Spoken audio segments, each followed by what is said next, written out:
कैसे हैं आप सभी? मैं आशा करती हूँ आप सभी स्वस्थ और प्रसन्न होंगे। आज हम हमारा पाठ वीर माता जीजाबाई को पढ़ेंगे और समझेंगे। तो आइए इसे प्रारंभ करते हैं। ये है हमारा पाठ 15 15 वीर माता जीजाबाई।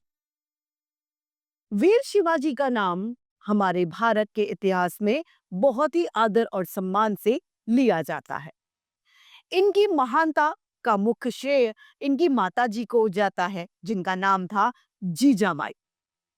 उन्होंने शिवाजी को बचपन से ही यानी बाल्यकाल से ही उन्हें बड़े उच्च कोटि के संस्कार दिए, जिससे वह निरंतर अपने उच्च लक्ष्यों को प्राप्त कर सके। यानी एक बेटे के पीछे माँ का कितना बड़ा योगदान है वो हम इस पाठ में पढ़ेंगे। आइए इसे पढ़ते हैं। संतान के चरित्र निर्माण में माता यानी माँ का बहुत बड़ा हाथ रहता है, यानी माँ का बहुत बड़ा रोल होता है एक बच्चे की सफलता में। अपने बच्चे को वह जिस ढांचे में ढालना चाहती है उसी में वह ढल जाता है। मतलब जिस तरीके के बच्चे को आप बनाना चाहते हैं वैसा ही बच्चा बन जाता है। जीजाबाई ऐसी ही आदर्श माता थी। उन्होंने अपने बेटे शिवाजी को ऐसी दीक्षा दी कि उससे प्रेरणा ग्रहण कर के वे मराठा राज्य की नींव डाल सके। इतने अच्छे संस्कार दिए थे उन्होंने शिवाजी को। जीजाबाई देवगिरी ये के याद यादव वंशी लखूजी जादराव जी की पुत्री थी। जादवराव अहमदाबाद के निजाम शाह के दरबार के प्रभावी सरदार थे। उन्होंने अधिकार में पर्याप्त जागीर मिली हुई थी उनको। जाधवराव की सेना में मौलवी भोसले नामक एक साधारण सैनिक थे। एक बार होली के अवसर पर यानी होली के मौके पर जाधवराव के यहाँ पर उनके बहुत से सैनिक वहां पर इकट्ठे हो गए। मौली जी के साथ उनका 5 वर्ष का बेटा शाहजी भी था, जो बहुत सुंदर बच्चा था। जाधवराव ने इस बालक को बड़े प्रेम यानी प्यार से अपनी गोद में बैठा लिया। उसी समय उनकी 3 वर्षीय पुत्री जीजाबाई भी वहां पर आ गई। उन्होंने उसे गोद में उठा लिया। दोनों बालक वहां रखा हुआ अबीर गुलाल, जो गुलाल जिससे हम होली खेलते हैं, वो गुलाल एक दूसरे पर लगाने लग गए।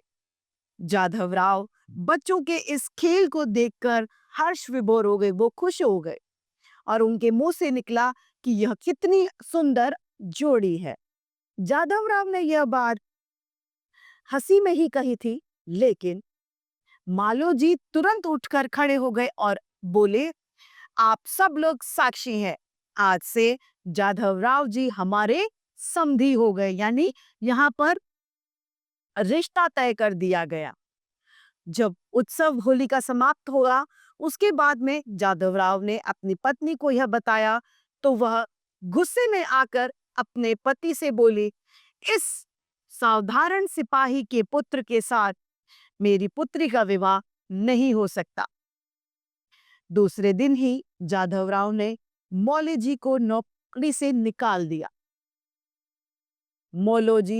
मालोजी अपने गांव लौट गए और वहां पर खेती का कार्य करने लग गए।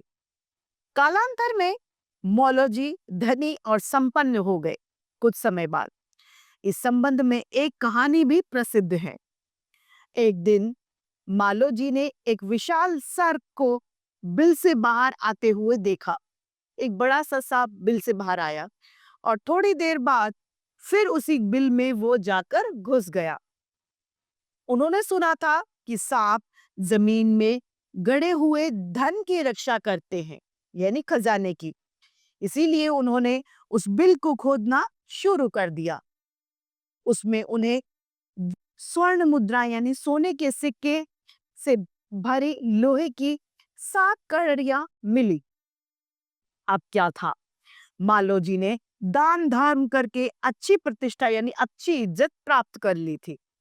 उन्होंने बहुत से तालाब, कुएं बनाए और बहुत से मंदिरों का जीर्णोद्धार करवाया, यानी उनका निर्माण करवाया, उनको रिपेयरिंग करवाई। उनकी जो टूट गए थे उनकी रिपेयरिंग करवाने को जीर्णोद्धार कहते हैं। थोड़े ही दिनों में मालोजी की ख्याति इतनी फैल गई कि निजाम शाह ने उन्हें अपना सेनापति बना लिया और उन्हें शिवनेर, चाकड़ सुपा आदि की जागीरें दे दी। अब निजाम शाह के कहने से जाधव राव ने अपनी पुत्री जीजाबाई का विवाह मालोजी के पुत्र शाहजी भोसले के साथ में कर दिया। इस विवाह में वे स्वयं निजाम शाह में भी उपस्थित थे। इस समय मराठों की स्थिति जो थी वह बड़ी सोचने वाली थी, शोचनीय थी। वे वे भाड़े के सिपाही थे, यानी किराए के सिपाही थे। उन्हें कभी दिल्ली के मुगल सम्राट की ओर से और कभी दक्षिण के मुसलमान बादशाहों की ओर से लड़ना पड़ता था। वो चाहे जिसकी तरफ से लड़ सकते थे, जो उन्हें बुला लेता था। निजाम शाही सुल्तान द्वारा धोखे से जीजाबाई के पिता और भाई का वध कर दिया गया। जीजाबाई के भाई और पिता को मार दिया गया। इससे वो बहुत दुखी थी। इन दिनों वे शिवनेर के दुर्ग में यानी किले में रह रही थी। उन्होंने किले की अधिष्ठात्री शिवाई देवी से प्रार्थना की कि मुझे ऐसा वीर पुत्र प्राप्त हो, यानी ऐसा महान पुत्र मिले जो महाराष्ट्र में एक स्वतंत्र मराठा राज्य की स्थापना करने में सफल हो सके। 10 अप्रैल सन 1627 ईस्वी को जीजाबाई ने एक पुत्र रत्न, एक बेटे को जन्म दिया, जिसका नाम शिवाई देवी के नाम पर ही शिवाजी रखा गया।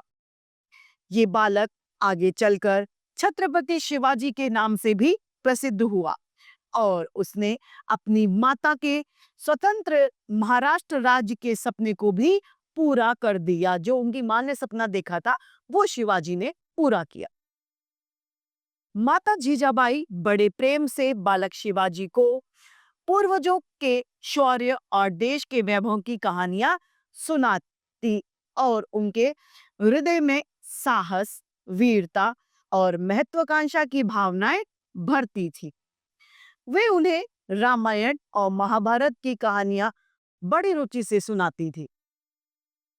उसके परिणाम स्वरूप क्या हुआ कि कथा पुराण सुनने और देवी देवताओं में आस्था रखने में उनकी प्रवृत्ति बचपन से ही थी। किसकी? वीर शिवाजी की। इस प्रकार जीजाबाई की शिक्षा पाकर शिवाजी का धर्मनिष्ठ, मातृभक्त और महत्वाकांक्षी वीर युवक के रूप में विकास हुआ। जब शिवाजी लगभग 12 वर्ष के थे तो उनके पिता शिवाजी शाहजी उन्हें तथा उनकी माता जीजाबाई को बीजापुर ले गए। वहां वे सुल्तान के मुख्यमंत्री थे। उस समय तक माता जीजाबाई की शिक्षा का बालक शिवाजी पर इतना प्रभाव पड़ चुका था कि उन्हें बीजापुर का दरबारी जीवन पसंद नहीं आया। उन्होंने अपने पिता का बीजापुर के सुल्तान को झुककर सलाम करना उन्हें बिल्कुल भी पसंद नहीं था। वो नहीं चाहते थे कि मेरे पिताजी किसी को झुककर सलाम करें। वो आकर माता जीजाबाई की बातें सुनते और दरबार की बात बताते थे और अपने पिता की आलोचना करते थे, यानी बुराई करते थे। माता जीजाबाई उनके स्वतंत्र विचारों की सराहना करती थी, तारीफ करती थी, उन्हें बढ़ावा देती थी और उन्हें अलग राज्य स्थापित करने के लिए प्रोत्साहित करती थी। कहती थी कि तुम एक अपना अलग राज्य बनाओ जिसमें आत्मसम्मान की रक्षा हो सके, जहां पर हम आजादी से और अपने आत्मसम्मान के साथ में जी सके। शाहजी ने देखा कि बालक शिवाजी को दरबारी जीवन जीना पसंद नहीं है तो उन्हें पुणे भेज दिया गया। उन्होंने अपनी माता से जागीर के प्रबंध की शिक्षा ग्रहण की माता जीजाबाई की प्रेरणा से शिवाजी ने छोटे छोटे किले जीत दिए और स्वतंत्र महाराष्ट्र राज्य एक स्थापित करने का प्रयास शुरू कर दिया। इससे उनकी ख्याति यानी प्रशंसा फैलने लग गई और आसपास के शासक भी जो थे वो शिवाजी से डरने लग गए। एक बार जीजाबाई ने शतरंज के खेल में शिवाजी को हरा दिया। शिवाजी ने अपनी पराजय यानी हार स्वीकार की और कहा, माँ, आप अपने इस जीत के लिए मुझसे कुछ भी मांग लो। आप जीते हैं माँ, आप जो चाहे मुझसे मांग सकती हैं। माँ ने कहा, अगर देना ही चाहते हो तो मुझे सिंहगढ़ का दुर्ग दे दो। सिंहगढ़ का पहाड़ी दुर्ग मुगलों के हाथ में था, वह अजेय समझा जाता था यानी उसे जीता नहीं जा सकता था। उदय भानु नामक एक राजपूत सरदार मुगलों की ओर से उसका प्रबंध करता था यानी मुगलों का साथ वो देता था और उसकी देखरेख उदय भानु करता था। उदय भानु के पास में बहुत बड़ी मुगल सेना थी। यह शिवाजी को बहुत अच्छे से पता था। उन्होंने अपने मित्र तानाजी मालसुरे के पास संदेश भेजा कि माता जीजाबाई तुरंत बुला रही हैं।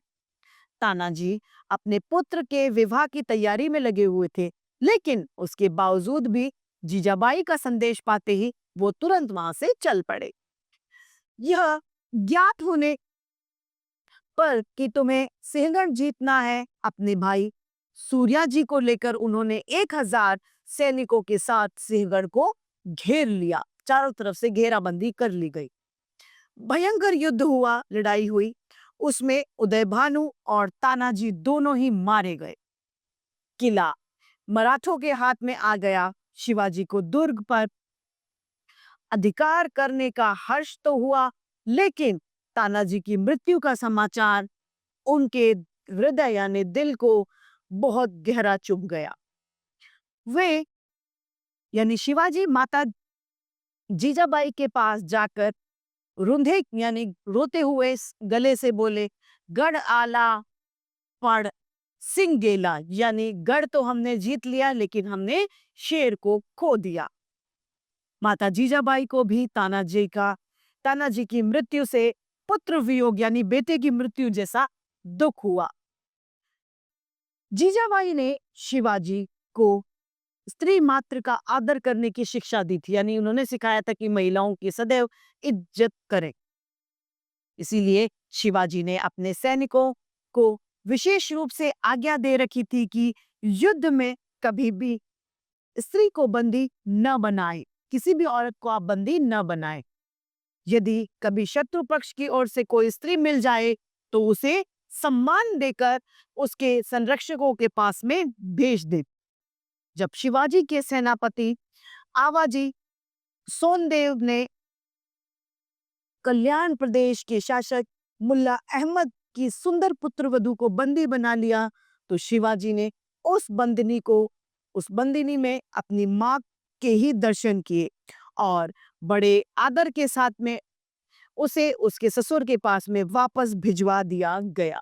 ऐसे थे हमारे वीर शिवाजी, जिन्होंने अपनी माता जीजाबाई की एक एक बात को गांठ बांध ली थी। धर्म के संबंध में जीजाबाई बड़ी उदार हृदय थी, यानी वो बहुत ही बड़े दिल की थी। उनकी इस उदारता की शिवाजी पर पूरी छाप थी। वो सब धर्मों का सम्मान करते थे। शिवाजी उन्होंने यह आज्ञा दे रखी थी कि कभी भी युद्ध में मस्जिद आदि को हानि न पहुंचाई जाए, क्योंकि वो भी किसी का पवित्र स्थान है, और कुरान शरीफ को उचित सम्मान दिया जाए। जैसे हमारे गीता रामायण है, वैसे हमारे मुस्लिम भाइयों का ग्रंथ कुरान शरीफ है, उन्होंने उसे भी हमेशा इज्जत सम्मान देना चाहा।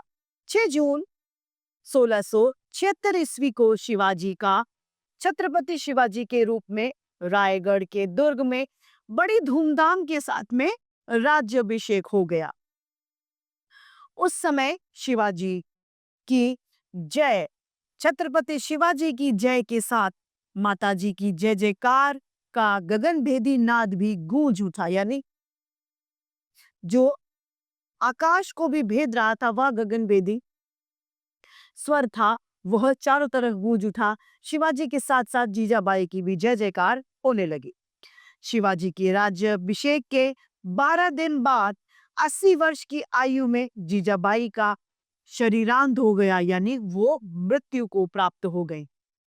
एक स्वतंत्र महाराष्ट्र साम्राज्य की स्थापना का उनका स्वप्न पूरा हो गया था। जो उन्होंने सपना देखा था जीजाबाई ने, वह उनके बेटे वीर शिवाजी द्वारा पूरा कर दिया गया।